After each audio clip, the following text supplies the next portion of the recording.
So I ended up living in my office. I lived in my office for 7 months. What? Yeah, I lived in my office. I slept in my car. Okay. My sister's here, she'll tell you. I slept in my car. It was interesting. The reason I slept, the reason I slept in my car was because, remember, I paid for the car 3 months up front. Yeah. But then the 3 months lapsed, and then I couldn't pay for the car. And banks are fascinating things, isn't it? So the bank rang me up, and the bank calls and they go, you know, you've not paid. I said, I know. And the lady says, when are you going to pay? And I thought, do I lie to her? So I said to her, I tell you what, why don't you pick a date? And she said, why? I said, well, then we'll both be surprised when that date comes and I don't pay you. Because I don't have the money now and I don't think I'll have it. And true story, she was on the phone, she picked the date, she put the date on the system, she said, I'll put it on the system, and the date came and I didn't pay her. She was surprised and I was surprised.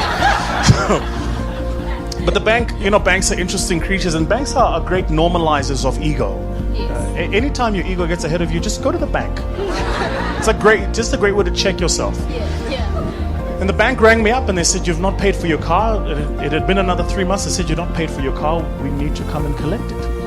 It's a lovely word they use. It's called a repossession. Yeah. I love the word because there's almost the idea that I possessed it. Now you're taking it back, isn't it? It's like a expropriation without compensation.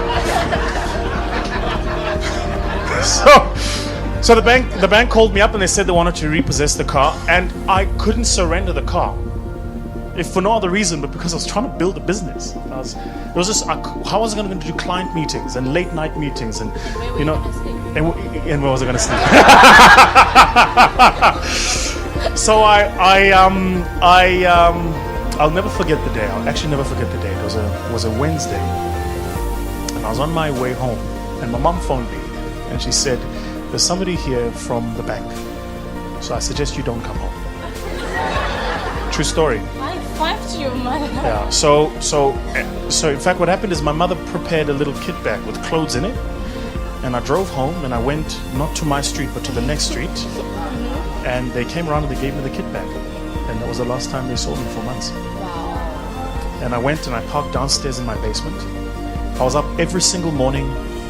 4 o'clock every single morning I was up. I'd go upstairs into the bathroom, I'd clean myself, I'd change, I'd work every single day until 11 o'clock at night. Every single day.